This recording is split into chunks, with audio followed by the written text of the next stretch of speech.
अस्सलाम वालेकुम viewers, welcome to the next lecture of political science. आज के लेक्चर में हम जो हमारे नेक्स्ट पॉलिटिकल फिलोसफर हैं जॉन लॉक, उसकी पॉलिटिकल फिलोसफी को पढ़ेंगे। जॉन लॉक भी थॉमस होब्स की तरह सोशल कॉन्ट्रेक्चुअल फिलोसफर हैं, यानी कि इन लोगों ने पहले state of nature of man को बयान करने के बाद एक सोसाइटी को और स्टेट को ऑर्गेनाइज किया। तो उसी सिस्टम पे हम जॉन लॉक की पॉलिटिकल फिलोसफी को पढ़ेंगे।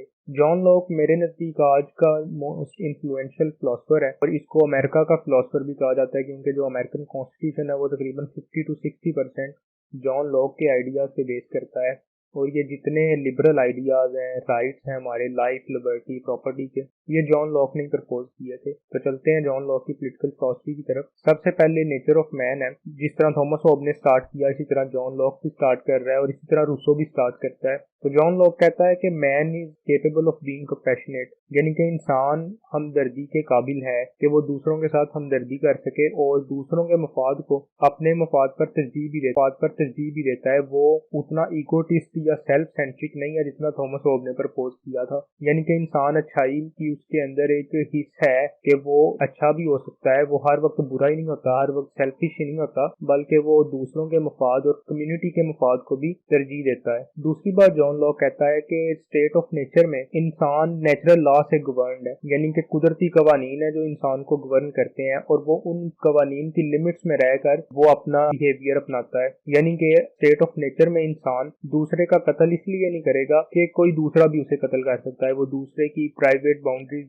इस तरह नहीं इन्वेड करेगा कि क्योंकि कोई उसकी भी प्राइवेट बाउंड्रीज या प्राइवेसी इन्वेड कर सकता है। इसी तरह वो दूसरे की राइट्स का ख्याल भी उसी तरह ही रखेगा जिस तरह वो चाहता है कि मेरी राइट्स का ख्याल रखा जाए। तो ये जॉन लॉक का यहाँ पे मुराद है कि इंसान एक स्टेट ऑफ नेचर में नेचुरल लॉ से गवर्नड है। दूसरी बात जॉन लॉक करता है कि man are born equal not in their capacity but in the rights that they possess. जिस तरह हॉब्स ने कहा था कि लोग अपनी कैपेसिटी में इक्वल हैं, जॉन लॉक ने उस आइडिया को टच करने की बजाय अपने राइट्स पे बात ले आया है कि सबके राइट्स बराबर हैं, चाहे वो लाइफ का है, चाहे लिबर्टी का है, चाहे परसूट ऑफ हैप्पीनेस या प्रॉपर्टी का है। वो तमाम राइट्स बराबर हैं और तमाम लोग उन राइट्स को बराबर लेकर पैदा हुए हैं और स्टेट ऑफ नेचर में उनको वो बराबर राइट्स हासिल है। तो ये जॉन लॉक ने नेचर ऑफ मैन थोड़ी सी बयान की है। तो इसके नतीजे में जॉन लॉक जो स्टेट ऑफ नेचर बनाता है, यानी कि कुदरत में माहौल किस तरह का होगा, हालात किस तरह के होंगे, वो बड़ी कोई आइडियल स्टेट नहीं है, कोई यूटोपिया नहीं है जिस तरह रूसो थोड़ा आइडियलिज्म के करीब ले गया, और वो स्टेट ऑफ वॉर भी नहीं है जिस तरह के थॉमस होब्स ने कह दिया कि state of war against everyone, के एक बंदा दूसरे से कंपेटिटिव है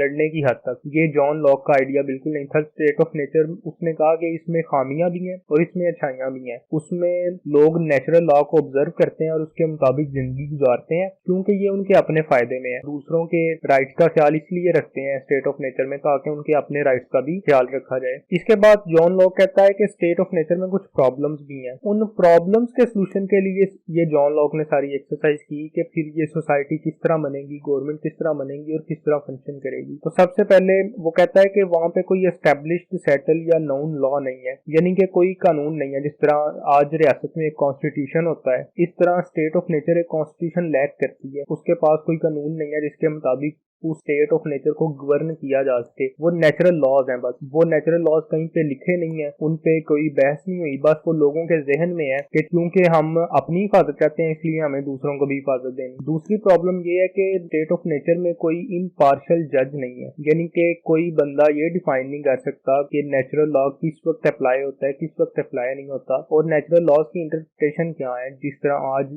जो जुडिशरी है, सुपीरियर जुडिशरी है, वो लॉज को इंटरप्रेट करती है, वो लॉज को इंटरप्रेट करती है और बताती है कि इनको अप्लाई किस तरह करना है। इस तरह स्टेट ऑफ नेचर में ये चीज भी लैक करती है। तीसरी problem John Locke state of nature की बताता है कि इसमें कोई एग्जेक्टिव पावर नहीं है, यानी कि जिसने उस कॉन्स्टिट्यूशन को एनफोर्स करना है, इसमें वो नहीं है। तो यानी कि executive branch of the government, जिस तरह हमारे यहाँ प्राइम मिनिस्टर, कैबिनेट और बॉटम तक क्लर्क तक एक एग्जेक्टिव के इख्तियारात हैं, वो पावर नहीं है कि स्टेट का बिजनेस रन करने के लिए, स्टेट का कॉन्स्टिट्यूशन इंप्लीमेंट करने के लिए कोई एग्जेक्टिव नहीं है स्टेट ऑफ नेचर में। तो इन प्रॉब्लम्स के सोल्यूशन के लिए जॉन लॉक फिर एक सोसाइटी एस्टेब्लिश करने की तरफ जाता है, एक स्टेट एस्टेब्लिश करने की तरफ जाता है। इससे पहले वो कुछ बातें करता है कि स्टेट ऑफ नेचर में जिंदगी किसी भी तरह की है ना वो इनटॉलरेबल नहीं है। क्योंकि थॉमस हॉब्स ने इनटॉलरेबल कह दिया था तो जॉन लॉक ने उसको अपोज किया। दूसरा उसने कहा कि ये जो प्रॉब्लम्स हैं इनमें इंप्रूवमेंट्स लानी पड़ेंगी सिविल सोसाइटी को ऑर्गेनाइज करके, यानी कि जो हमारी सोसाइटी है हम उसमें इस तरह की चेंजेस करेंगी, उनके सोसाइटी को इस तरह ऑर्गेनाइज करेंगे और जो डेफिशिएंसीज हैं उनको हम फिल करने की कोशिश करेंगे कुछ ऐसे इंस्ट्रूमेंट से जो लैक कर रहे हैं पहले स्टेट ऑफ नेचर में। जैसे हमारे पास एक सेटल्ड नाउन लॉ नहीं है तो हम एक लॉ ले आएंगे, हमारे पास जजेस नहीं है हम जुडिशरी ले आएंगे, हमारे पास एग्जेक्टिव नहीं है तो हम एग्जेक्टिव ब्रांच ऑफ गवर्नमेंट ले आएंगे। तो जो हम गवर्नमेंट बनाना चाह रहे हैं जिसमें हम जुडिशरी लाना चाह रहे हैं, कॉन्स्टिट्यूशन लाना चाह रहे हैं, एग्जेक्टिव लाना चाह रहे हैं, ये किस तरह बनेगी? ये इस तरह बनेगी कि जो स्टेट ऑफ नेचर में लोग हैं वो फ्री भी हैं और इक्वल भी हैं, वो equal in the rights they possess and they are free according to the natural law. तो वो लोग अपने राइट्स को एक कॉन्ट्रैक्ट के थ्रू सरेंडर करेंगे, अपने राइट्स उस कॉन्ट्रैक्ट को सरेंडर करेंगे कि वो कॉन्ट्रैक्ट, वो जो माहदा होगा वो उन राइट्स को डिफाइन करेगा और इंटरप्रेट करेगा। जिस तरह हमारे जो राइट्स हैं, हमारे राइट्स हैं, राइट टू लाइफ है, लिबर्टी है, प्रॉपर्टी है, राइट टू इकोनॉमिक अपॉर्चुनिटीज है, ये राइट्स हमारे कॉन्स्टिट्यूशन में एनश्राइंड है, यानी कि हमने ये राइट्स अपने कॉन्स्टिट्यूशन को सरेंडर किए हैं। ये बात यहाँ पे जॉन लॉक कर रहा है कि हम अपने राइट्स सरेंडर देंगे अपनी नेचुरल लिबर्टीज को एक कॉन्ट्रैक्ट में कि वो इंटरप्रेट करे, वो मेंशन करे और उनको एनफोर्स करे, यानी कि फिर एग्जेक्टिव एनफोर्स करेगा, जजेस उन पे अपनी राय देंगे। तो ये इस तरह जो लोग अपने राइट्स सरेंडर करेंगे उसके नतीजे में एक सिस्टम वजूद में आएगा, एक कॉन्स्टिट्यूशन वजूद में आएगा, निजाम वजूद में आएगा। तो इस एक्सरसाइज के लिए, इस कॉन्ट्रैक्ट मेकिंग के लिए सबकी यूनैनिमस कंसेंट चाहिए और किसी को फोर्स नहीं किया जाएगा। No one will be compelled to be a party of it. किसी को जबरदस्ती इस कॉन्ट्रैक्ट में शामिल नहीं किया जाएगा। जो लोग इस कॉन्ट्रैक्ट से बाहर रहना चाहते हैं वो स्टेट ऑफ नेचर में रह सकते हैं, उनको ये खुली आजादी हो। इसके बाद जॉन लॉक बात करता है मेजॉरिटी प्रिंसिपल की, जो कि इनडायरेक्टली डेमोक्रेसी की बात हो रही है कि मेजॉरिटी रूल जो होगा वो स्टेट को गवर्न करेगा, यानी कि जो लोग ज्यादा जिस चीज के हक में होंगे वही डिसीजन इम्प्लीमेंटेबल होगा, वही डिसीजन माना जाएगा, उसी तरह का कॉन्स्टिट्यूशन आएगा, जजेस वही बात करें और एग्जेक्टिव भी वही होगा जो मेजॉरिटी लोगों की चॉइस होगा। तो इसकी रीजन में जॉन लॉक कहता है कि ये स्टेट के इंटरेस्ट में है कि एक बंदे से फैसला लेने की बजाय, जिस तरह मोनार्की में होता है, एक बंदे की बात मानने की बजाय या चंद लोगों की बात मानने की बजाय जो माइनॉरिटी का डिसीजन होगा, जिस तरह अरिस्टोक्रेसी में होता है कि छोटे से लोग फैसला साजी में शरीक होते हैं, बस इसकी बजाय मेजॉरिटी से डिसीजन करवाया जाए कि वो किस तरह रियासत को चलाना चाहते हैं, तो यही रियासत के मफाद में है। तो इसके लिए इंस्ट्रूमेंट्स बनाए जाएंगे, जैसे लेजिस्लेटिव है, जिस तरह एग्जेक्टिव है, जिस तरह जुडिशरी है, तो वो मेजॉरिटी प्रिंसिपल को एनफोर्स करेंगे। तीसरी बात वो करता है कि ये जो कॉन्ट्रैक्ट है इसके नतीजे में गवर्नमेंट वजूद में आई है। तो ये गवर्नमेंट और पब्लिक जिसके कॉन्ट्रैक्ट के नतीजे में गवर्नमेंट बनी है, ये दोनों बराबर एंटिटीज नहीं है। थॉमस हॉब्स ने गवर्नमेंट यानी कि जो उसका सॉवरन था लिवाइथन, उसको पावरफुल करार दे दिया था और पब्लिक को वीक कर दिया था। लेकिन जॉन लॉक ने पब्लिक को पावरफुल किया है और गवर्नमेंट को वीक किया है, क्योंकि इसने कहा है कि government is an agent of the public, it is not equal to the public, it has duties to the public, not equal to the public, it has duties to the public and the government only exist to serve the public. ये John Locke की जो बातें हैं, जो आज भी हमें दुनिया में आइडियलिज्म नजर आता है, कि जो आज भी हमें दुनिया में नजर आती है कि गवर्नमेंट पब्लिक सर्विस के लिए एग्जिस्ट करती है, पब्लिक इंटरेस्ट सर्व करने के लिए एग्जिस्ट करती है। इसके बाद अब काइंड ऑफ गवर्नमेंट में वो 3 ब्रांचेस ऑफ गवर्नमेंट का जिक्र करेगा, लेजिस्लेटिव, जुडिशरी और एग्जेक्टिव का। तो सबसे पहले उसने लेजिस्लेटिव का जिक्र किया है। लेजिस्लेटिव के अंदर फिर वो डेमोक्रेटिक प्रिंसिपल एनश्राइन किया है। सबसे पहले तो लेजिस्लेटिव क्या होगी? लेजिस्लेटिव एक लॉ मेकिंग बॉडी होगी, क्योंकि जो हमारे पास स्टेट ऑफ नेचर है उसमें एक सेटल्ड नाउन लॉ नहीं है। तो लेजिस्लेटिव लॉ मेकिंग बॉडी है, तो ये कानून बनाएगी जो पे सारे एग्री करते हो, जो रियासत में इम्प्लीमेंटेबल हो। ये सुप्रीम पावर है कॉमनवेल्थ में, ये किसी को जवाब दे नहीं, क्योंकि ये लोगों की बनाई गई लेजिस्लेटिव है और ये रिप्रेजेंटेटिव असेंबली है, यानी कि ये डेमोक्रेसी फिर यहाँ पे आ गई। और ये या तो लोग डायरेक्ट डेमोक्रेसी, लोग खुद फैसले करें। आज भी स्विट्जरलैंड में या नॉर्वे के कुछ एरियाज में इस तरह होता है कि लोग हर संडे को जमा होकर इंपॉर्टेंट डिसीजंस ले लेते हैं। छोटे छोटे देहातों में या विलेजेस में लोग लोग संडे को जमा होते हैं और वो अपने विलेज के लिए, अपनी यूनियन के लिए कुछ चीज ले लेते हैं। ये डायरेक्ट डेमोक्रेसी है। और जो इनडायरेक्ट डेमोक्रेसी हम एक्सरसाइज करते हैं, हम वोट देते हैं और जो रिप्रेजेंटेटिव्स हमारे असेंबलीज में जाते हैं वो फिर कानून साजी करते हैं। तो ये रिप्रेजेंटेटिव असेंबली की बात की है जॉन लॉक ने यहाँ पे कि हम लोग सिलेक्ट करेंगे अपने रिप्रेजेंटेटिव्स को, वो फिर लेजिस्लेटिव बॉडी में जाके लेजिस्लेशन करेंगे और कवानीन बनाएंगे। इसके बाद जॉन लॉक ने जिस तरह लेजिस्लेटिव बॉडी को supreme power in the Commonwealth कहा है, सुप्रीम अथॉरिटी कहा है, लेकिन उसने कुछ लिमिटेशंस भी लगा दी हैं। वो लिमिटेशंस उसकी पावर को चेक करने के लिए लगाई गई हैं, क्योंकि वो सुप्रीम पावर है, लेकिन उसकी पावर को चेक भी करना है, कंट्रोल में भी रखना है। तो सबसे पहली लिमिटेशन ये है कि उसकी पावर आर्बिट्रेरी मैनर में एक्सरसाइज नहीं की जा सकती, यानी कि प्रॉपर डिबेट होगी, प्रॉपर डिस्कशन होगी किसी भी इशू पर, फिर वो कुछ फैसला नहीं बनाएगी। यानी कि ये डिस्कशन और डिस्कोर्स के आइडिया के लिए है कि जो डिबेटिंग का कल्चर है उसके बाद ही कोई प्रॉपर थॉरो उस पर डिस्कशन हो, फिर ही कोई कानून बने। ये जो पावर है इसकी वो directed towards the good of society होगी, यानी कि जो भी लेजिस्लेशन होगी लेजिस्लेटिव बॉडी के अंदर वो सोसाइटी के गुड के लिए होगी, वो सोसाइटी के भले के लिए होगी, और वो उसकी जो डायरेक्शन होगी वो तमाम लोगों की तरफ होगी। यानी कि वो किसी एक एलीट, किसी एक खास तबके, किसी पॉलिटिकल, मिलिट्री या ब्यूरोक्रेटिक एलीट को फेवर नहीं करेगी, बल्कि वो जो लेजिस्लेशन होगी वो सारी पब्लिक को इन अ पॉजिटिव सेंस इम्पैक्ट करेगी। तीसरी लिमिट इस पे ये है लेजिस्लेटिव की पावर पे, it can not deprive any man of his private property, यानी कि यहाँ से इसने प्राइवेट प्रॉपर्टी का राइट दिया है जो कि एक कैपिटलिस्ट राइट है। तो यहाँ से पता चलता है हमें कि जॉन लॉक एक प्रो कैपिटलिस्ट भी था और ये पब्लिक प्रॉपर्टी यानी प्राइवेट प्रॉपर्टी के हक में था, यानी कि लोगों को प्रॉपर्टी रखने की इजाजत है और कोई गवर्नमेंट लोगों से उनकी प्राइवेट प्रॉपर्टी नहीं ले सकती। इसी बेस के ऊपर स्लेवरी को भी जस्टिफाई किया गया, क्योंकि स्लेव प्राइवेट प्रॉपर्टी थे, तो उन्होंने कहा कि कोई गवर्नमेंट स्लेव्स रखने पे पाबंदी नहीं लगा सकती, क्योंकि ये प्राइवेट प्रॉपर्टी और प्राइवेट प्रॉपर्टी इंसान का हक है। आखिरी लिमिटेशन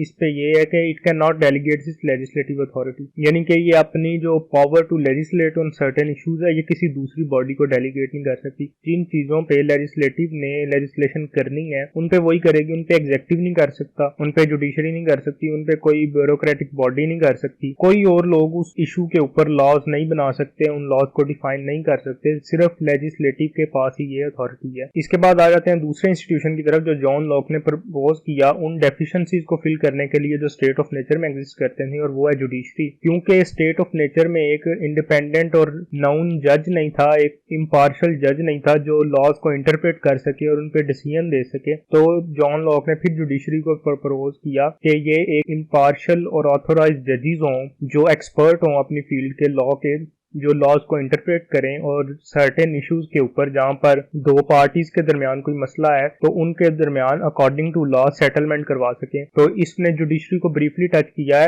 और इसने जुडिशरी को separate institution with respect to executive और लेजिस्लेटिव डील किया है और ये इंडिपेंडेंट है। आखिरी इंस्टीट्यूशन जो जॉन लॉक ने डिवाइस किया वो एग्जेक्टिव है। एग्जेक्टिव जो जिस तरह हम पहले ही पढ़ चुके, the executive arm of the government होता है, जो प्राइम मिनिस्टर होता है, जिस तरह पाकिस्तान में है। अमेरिका में देख लें तो वो प्रेसिडेंट है, तुर्की में भी प्रेसिडेंट, फ्रांस में भी प्रेसिडेंट, लेकिन पाकिस्तान में एग्जेक्टिव प्राइम मिनिस्टर है, इंडिया में और यूके में जिस तरह है। तो जॉन लॉक कहता है कि एक एग्जेक्टिव बनाया जाए। एग्जेक्टिव का काम क्या होगा कि इसने जो लॉज बन रहे हैं उनको इंप्लीमेंट करवाना है। स्टेट की जो विल है, जो लॉज उसके एक्सप्रेस कर रहे हैं, जो लेजिस्लेटिव ने बनाए हैं, उनको इंप्लीमेंट कौन करेगा? वो एग्जेक्टिव करेगा। और यहाँ पे जॉन लॉक ने जो बात की है जो इंपॉर्टेंट है कि executive is subordinate to legislative body, यानी कि लेजिस्लेचर ही सुप्रीम है, एग्जेक्टिव उसका एक आर्म है जो उसके फंक्शन सर अंजाम देगा, और ये दोनों बराबर नहीं है, बल्कि एग्जेक्टिव सबऑर्डिनेट है और लेजिस्लेचर सुपीरियर है। तीसरी बात ये कर रहा है, सेपरेशन ऑफ पावर का थोड़ा सा हिंट दे रहा है कि legislative and executive power must not be combined, कि एग्जेक्टिव और लेजिस्लेटिव दोनों अलग हाथ में होंगे। अगर एक हाथ में होंगे तो वो फिर जिस तरह डिक्टेटरशिप होती थी कि लोग अपनी मर्जी के लॉज बना के उनको यूज कर लेते थे, तो लेजिस्लेचर और एग्जेक्टिव अलग हाथों में होंगे तो लॉज इंडिपेंडेंट,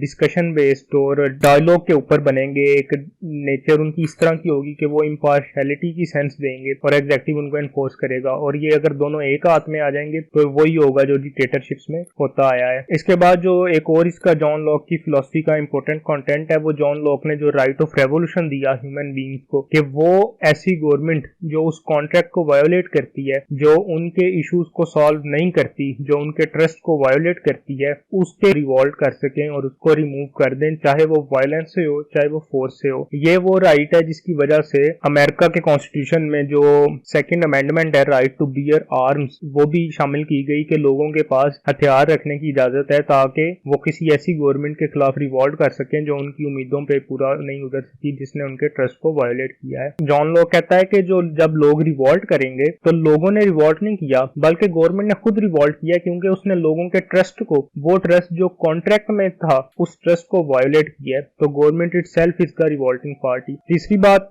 जो यहाँ पे इंपॉर्टेंट है वो क्योंकि जॉन लॉक ने राइट ऑफ रेवोल्यूशन लोगों को दे दी है कि लोग डिसाइड करेंगे कि रेवोल्यूशन आनी है या नहीं आनी, ये लोगों पे है। तो यहाँ से पता चलता है कि जॉन लॉक के नजदीक जो सॉवरेनिटी है वो लोगों के साथ है, यानी कि sovereignty rest with the people. People are the ultimate sovereign in the state created by the John Locke. ये बिल्कुल ऑपोजिट है जिस तरह थॉमस हॉब्स ने लिवाइथन को सॉवरेन बनाया था, वो जो एक सुप्रीम पावर था बॉडी स्टेट में। तो ये जॉन लॉक का राइट ऑफ रेवोल्यूशन है जो उसने लोगों को दिया। इसके बाद कुछ राइट्स ऑफ मैन है जो नेचुरल राइट्स जॉन लॉक समझता था, इसने वही एनश्राइन किए अपनी स्टेट में जो इसने क्रिएट की सोशल कॉन्ट्रैक्ट के थ्रू के इंसान के पास जब स्टेट बन जाएगी तो कुछ राइट्स होने चाहिए जो नेचुरल राइट्स हैं, और वो उनको कॉन्स्टिट्यूशन में या लॉ मेकिंग में एनश्राइन किया जाना चाहिए। और जो गवर्नमेंट का सोल पर्पस है वो एग्जिस्ट करती है इन राइट्स को सिक्योर करने के लिए, यानी कि ये राइट्स को सिक्योर करना गवर्नमेंट की जिम्मेदारी है। जिस तरह लोगों ने अपने ये राइट्स सरेंडर कर दिए उस कॉन्ट्रैक्ट में ताकि उस कॉन्ट्रैक्ट के थ्रू सब लोगों के ये राइट्स सिक्योर किए जा सके। तो ये राइट्स कौन से हैं? ये लाइफ, लिबर्टी और स्टेट के हैं, जिनको कलेक्टिवली जॉन लॉक प्रॉपर्टी कहता है। यानी कि लाइफ, लिबर्टी और स्टेट तीनों चीजें प्रॉपर्टी हैं। और स्टेट के आपकी फिजिकल पोजेशन है, आपकी लैंड है। आखिरी राइट टू प्राइवेट प्रॉपर्टी है, वो जिस तरह पहले भी बात हुई है कि उसका थोड़ा कैपिटलिस्ट माइंड था जॉन लॉक का, तो उसने प्राइवेट प्रॉपर्टी का राइट दिया। Thank you so much for watching the video and subscribe channel. Thank you. इसके अलावा अगर आपके कोई क्वेश्चन हैं या अगली वीडियो से रिलेटेड कुछ सजेशंस देना चाहते हैं तो वो काइंडली कमेंट्स में शेयर कर दें। Thank you.